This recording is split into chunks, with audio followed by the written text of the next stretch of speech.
again, and welcome to another episode of the Experience Maker Show. Believe it or not, it's episode 70. Can't believe that I've been doing it for this long, but super excited for another fantastic guest here today. We'll get to him in just a moment, but I want to let you know that if you want to ask any questions or leave any comments, please do so on whichever platform you're viewing us on, LinkedIn, Twitter, or Facebook, and we will definitely get to your question later on in the show. Also want to remind people about my new book coming out on September 14th. It's getting so close. The Experience Maker, How to Create Remarkable Experiences That Your Customers Can't Wait to Share. It's available now for pre-order on Amazon, Barnes & Noble, Books A Million, Walmart.com, wherever you get your books. And if this is a special offer just for people watching this show, if you send me your pre-order receipt, I will send you out a signed copy that you can have in advance ahead of everybody else. And then when you get the book that you ordered, you just give it to somebody in the office, and now the two of you are speaking the same language. So definitely please check out the book. Really appreciate it. All right, let's get to today's episode. I'm super excited to welcome to the show today Thomas Martin. He is the CEO of Glance Networks, and we're going to be talking about visual engagement today and how visual engagement is such a big part of the customer experience, something that we haven't really touched on the show, which I'm pretty excited to get to. So without further ado, let's welcome Thomas to the show. Or Tom, how you doing, man? Dan, thanks for having me. Welcome. Well, we are glad. A few of the pages here on your book. Well, that's right. You do have one of those coveted advanced copies. So hope you're enjoying it. Tell us a little bit about yourself and about Glance Networks. Yeah. So Glance Networks, we're an enterprise software company. We're founded just over a decade ago. We're focused on enabling guided experiences for some of the world's largest brands. We enable their staff. It could be a broker, advisor. It's a customer-facing employee to really meet their clients within their digital property or app, to really see what they're looking at, to answer questions, to present, to provide that expert consultation and guide them to completing transactions. It's so much of today's world has been moved into the digital space, and we're able to meet customers at those critical advisory moments to really provide that human touch that enables those businesses to get the customer to complete that form, to complete the transaction, to really drive revenue in this new world. That's fascinating. And I haven't really thought about this concept, specifically. So visual engagement, give me some examples of ways that companies can do that. So imagine you're in the middle of doing a mortgage, and you think about rates have been super low. People have been looking at buying homes, refinancing. But with these extraordinary low rates, people are suddenly going, hey, I can actually go out and find information.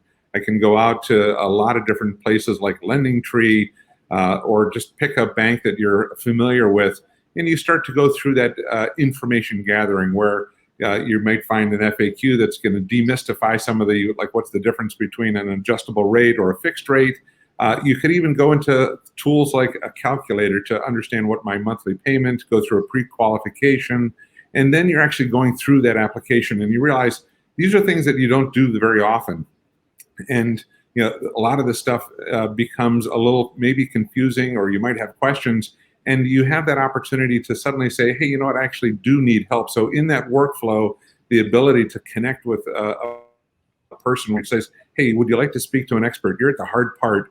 And through that engagement, you suddenly may pick up the phone, or through that application process, you have the ability to escalate this to a live person and they jump in. Here, you and I are on video, and suddenly you realize maybe I'm not just having a phone call, but I'm seeing the other person, that mortgage broker on video. They can actually see my screen or the browser window and guide me through to sit there and be like, oh, hey, Dan, you're at the tough part. Let me ask a few questions. Maybe highlight on my screen and actually walk me through that application process, because as the bank, you realize that many times when people don't have enough information, or things get confusing, those emotional juices start to flow, and you're like, you know what, I'm going to abandon. I'll come back to this at a later time, when in fact, if you could actually find someone who can provide that level of advice. Hey, Dan, you know what? I think this is going to work out great. You've got a kid on the way. This is going to be the right home for you. Putting those concerns at ease, answering those questions, demystifying stuff, and getting that person to actually click on the apply button. That's really the goal of how that would work. So being able to insert that human being at that moment, knowing full well that there are many times that you realize I don't need a human being at all stages. I need a human being at those critical moments of a journey. It's almost like virtual hand-holding. It kind of sounds like. So is this similar or different from what I remember is like co-browsing, where an agent can basically hop onto the same screen I am, and I can see or they can see my movements, I can see theirs. Is that what we're talking about here? Yeah, no, we are talking about that as one of the underlying technologies. I think the piece that we're really talking about is human beings can be a little, they can jump out of things quite easily. They can get spooked. And so I think of when you are creating an experience and you step into the customer's shoes and you realize, are there moments of disruption inside of a journey that suddenly give people the pause to go, I don't know if this is right for me. There's too much friction in the process. So if you really think about how disruptive events really, create stumbling points for customers that you're trying to navigate through to actually get to that submit button or purchase button, you realize disruption can be one of the biggest pieces. So when you can create solutions that remove that disruption because you've embedded it directly into the workflow, so you don't have to navigate out and go, oh, I've got to use a different tool, that I can engage someone who then suddenly goes, hey, Dan, I see you're online. Let's jump in and do this together. Co-browse is one of those underlying technologies, but it's really around removing disruption, being able to do something that's embedded into the workflow so it's natural, and be able to do it in brand, because you realize part of what many companies are trying to figure out is it's not necessarily product, feature, or price that you're competing on. It's that it's experience. And so what if we could create an experience that becomes the reason that I'm going to go with this bank or this brand for the purchase? So, all right, I have to ask, isn't another answer just to make the process simpler so that people have fewer issues? Amen, man. Humans are like water. They take the path of least resistance. So what if you just said, hey, the reason people buy from us is it's simpler, and the product is good enough. So, you can't sit there and be like, look, we've got the best product and that's why people buy from us. The buying process, the servicing process has to also be the compelling reason, because today you can buy the same thing from pretty much any other place. You may have something unique, but you have to realize those are the pieces that are going to be the compelling reason someone's going to do business with you. Yeah, that looks familiar. So when you then engage with a client, talk to me about sort of how does the conversation go? Because you're selling a platform that helps them help their customers through a process, but because you guys are experts in this space, are you also advising them on how to make that process smoother? Or is it like, in other words, to me, it sounds like it's a little bit of a game of chicken, because you make the process really smooth and they may not need glance networks anymore, right? Because it's so obvious that every customer 100% completion rate. Now, of course, we know that's generally not possible. But just tell me a little bit about kind of that discussion that goes on with the potential client. Yeah, so I think one of the very first things that we talk about is what are they trying to accomplish? Because for us, it's all about delivering outcomes. And so when you can make sure that you understand what the client, what that customer is trying to accomplish, because it could be things like, hey, we're trying to increase conversion rates because now people have that ability to do everything online. They're not walking into a branch or into a store. or they may go into that store to check something out to make sure the physical components are exactly what I want. Then they go home and they make their final decision purchase online. We're really focused on, what are the types of outcomes? Is it conversion? Is it increased revenue?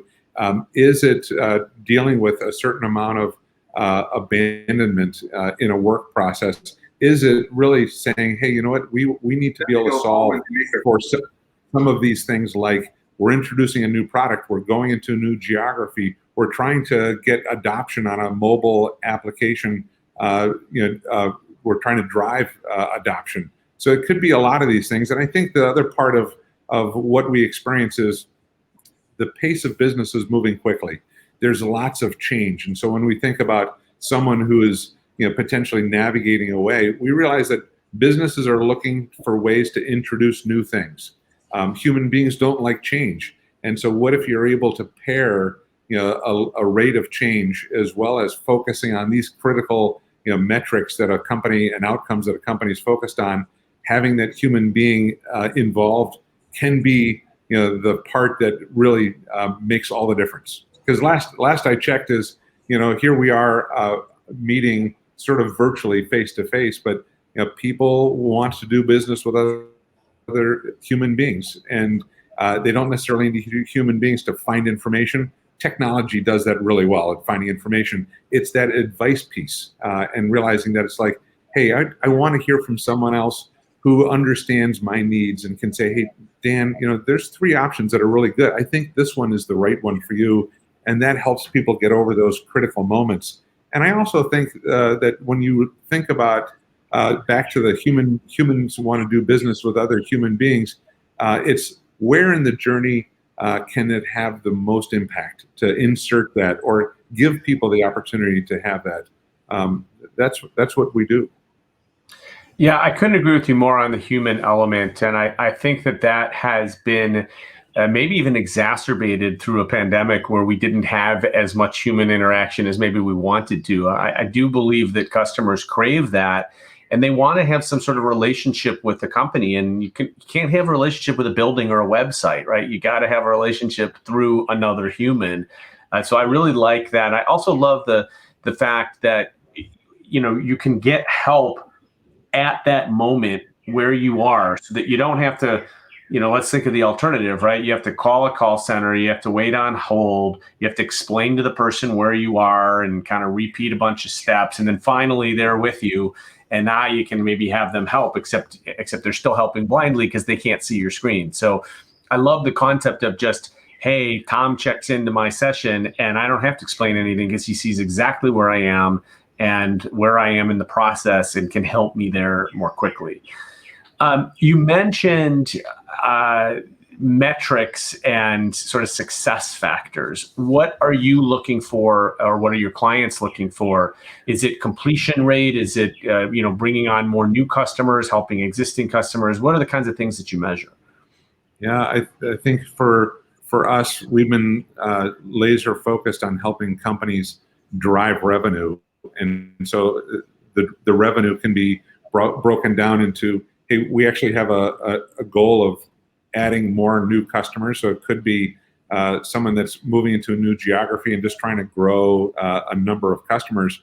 It could also be realizing that some of our best customers and trying to drive lifetime value is around making sure our customers have 3 products of ours or 3 services. So taking a look at how do we engage people that have maybe just started to get the first purchase done, and we're trying to get them to buy other products so that we're going to drive that lifetime value. Or it could be simply that we've moved something that's relatively complex, and you think about stuff that you don't do that often, or stuff that you think about. It could be buying a sofa that's very complicated. It could be buying a mortgage. It could be doing your taxes, and you realize when you're doing your taxes, the tax code changes. You do it once a year, and my life continues to evolve. I could have been married. I could have bought a house. I could be having a child. I could be switching jobs. These are all life events that suddenly make doing your taxes different year over year, and having someone who can be able to drive that. So it's really about also thinking about businesses who are going, you know what, we're entering a new era. The pandemic became a huge compression in terms of our digital transformation, because people are now quite familiar. My 86-year-old father is really comfortable using video. And so, he's saying things like, hey, I'm not looking to do Zoom much more, but I am happy to connect with my local neighborhood banker on video to actually get something accomplished that I can't figure out. There's value and intent in the second part. Doing just video and doing things remotely isn't necessarily something the way people want to do business going forward, but it's those intentional pieces that people go, yeah, I'd like to do more of that because there's value. I don't have to drive. I don't have to find parking. I can do it on my own schedule. Those are the types of things that people suddenly are drawn to. Yeah, well, and certainly in the past 15 months, we've become a lot more used to it. So I would imagine that even people who might have been skeptical or worried about getting on video in the past now are much more comfortable with it. And yeah, my parents are. I realized it's both my parents and my teenage kids learned how to use Zoom in the last 15 months, right? And are both comfortable with it now. So it's pretty interesting. And I do think that would make people more comfortable doing it in sort of a service need organization. So what are you seeing, as things are starting to open back up and companies are kind of dusting things off and figuring out where they stand? What are you seeing as being one of the key things that a chief experience officer or a head of a contact center are thinking about right now? What keeps them up at night? Yeah, I think the part that so many conversations I'm having is really about how do we suddenly deal with some of the silos that we have naturally built inside of a company, and really trying to figure out how do we really start to think about what the customer is experiencing, because we could sit there and be like, how many businesses have a physical presence? How many of them have a digital presence? And you realize we talk about sort of omni-channel and customers jumping from channel to channel, but it's really about thinking about how do we blend and merge the physical and digital worlds, knowing that people can start doing research online. There may be things that we could do that are without them having to actually walk into a store. But think about if you're looking for a pair of glasses from, say, Roca or Warby Parker, you can go through that process and then select 5 that you like, and they show up, and you can try them on, be like, wow, these really like these. And then you can go back to making your purchase, but you're trying to blend and weave in the physical and digital worlds that suddenly create compelling experiences for a customer to go, wow, I love this company. They're making it so easy for me to make the decision because they're exposing me to the right things. Wow, these temples fit. I like how they look. Versus you think about this technology that can kind of like overlay a pair of glasses.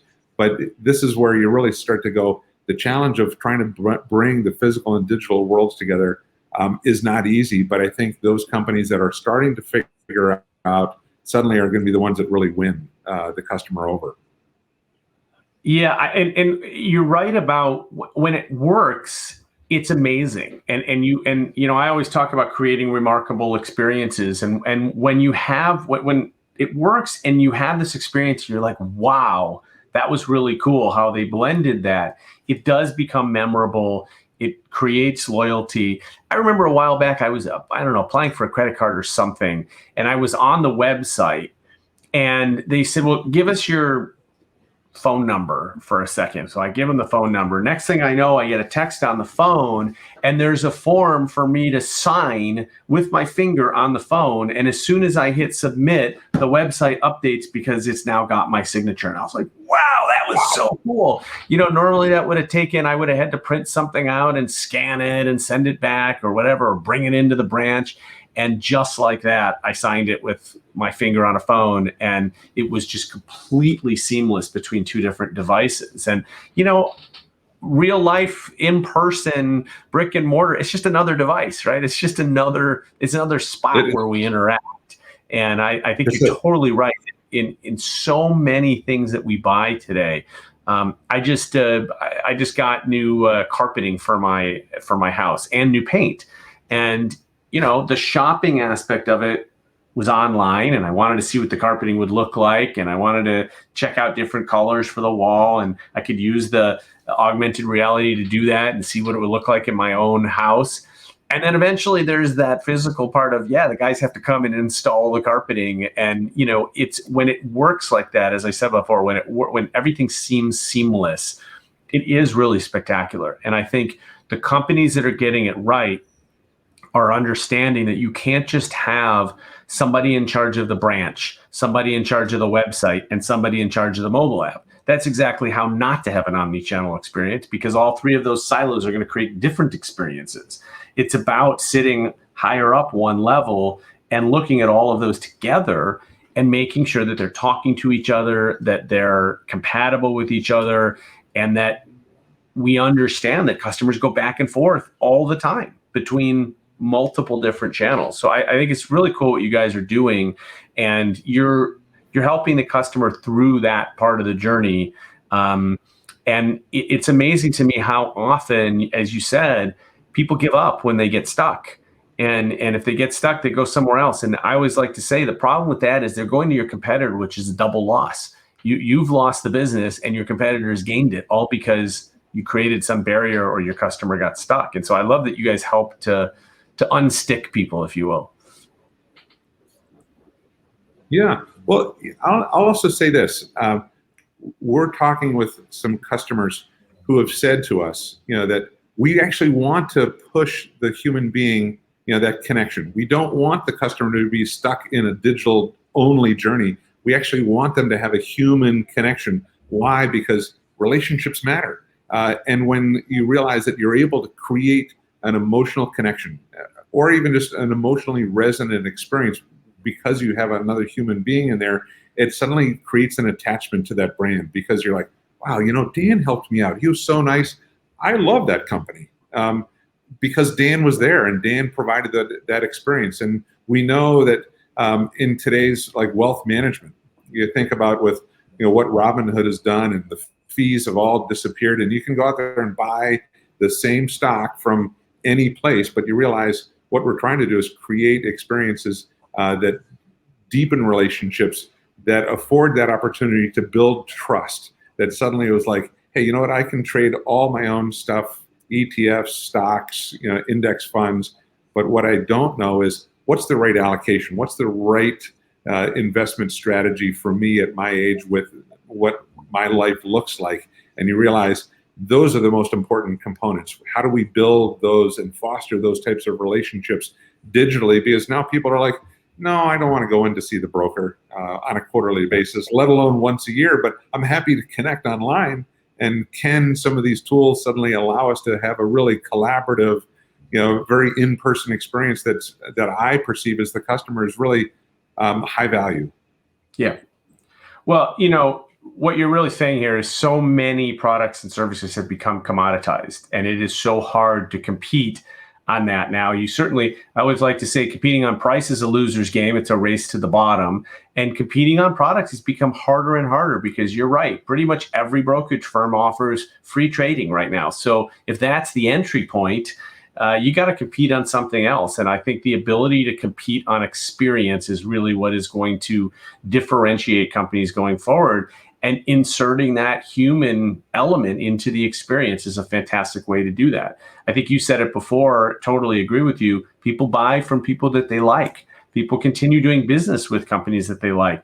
If you think about your favorite restaurant, you're there because of the food, but generally you're also there because of the service. And maybe you have a favorite waiter or a waitress that always takes good care of you. And that's one of the reasons you keep coming back. And there's no reason why that can't be the case for a brokerage firm or a bank or a mortgage broker, as you mentioned. Tom, this is always the fastest half hour on the internet. So I really appreciate you being here today. How can people connect with you or Glance? So, of course, you can always visit our website at glance.net. You can also send me an email directly at tomm@glance.net, or drop me a note on LinkedIn. I'm pretty active and follow LinkedIn, and love to have a conversation with anyone who's interested. And of course, love being here on your show, Dan. Awesome. Well, thank you, Tom. Really appreciate having you. And definitely, guys, check out Glance Networks for visual engagement. Such an interesting topic. So thank you, Tom. Next week, we are going to have yet another great guest. I have to tell you, I feel so blessed that I have these amazing guests every single week to bring to you. And we're talking about different topics. So next week, we've got Troy Sandedge. Troy is the founder and CEO of Strategy Hackers. We're going to be talking about innovation and growth and its connection to customer experience. Can't wait for that conversation. Troy's an awesome guy. And I'll tell you, the power of networking, especially during a pandemic. I got introduced to somebody who introduced me to Troy, and now Troy and I are buds, and I'm very excited to have him come join us as well. Thank you very much for joining me for now 70 episodes of The Experience Maker. We're going to keep going as long as we can keep finding exciting and interesting people to talk experience with us. So really appreciate it. I'm Dan Gingiss, customer experience speaker, author, podcaster, and coach. You can find me at dangingiss.com. You can also find me here every week, Thursdays at noon Eastern. We'll see you next week. Have a great rest of the week and a terrific weekend.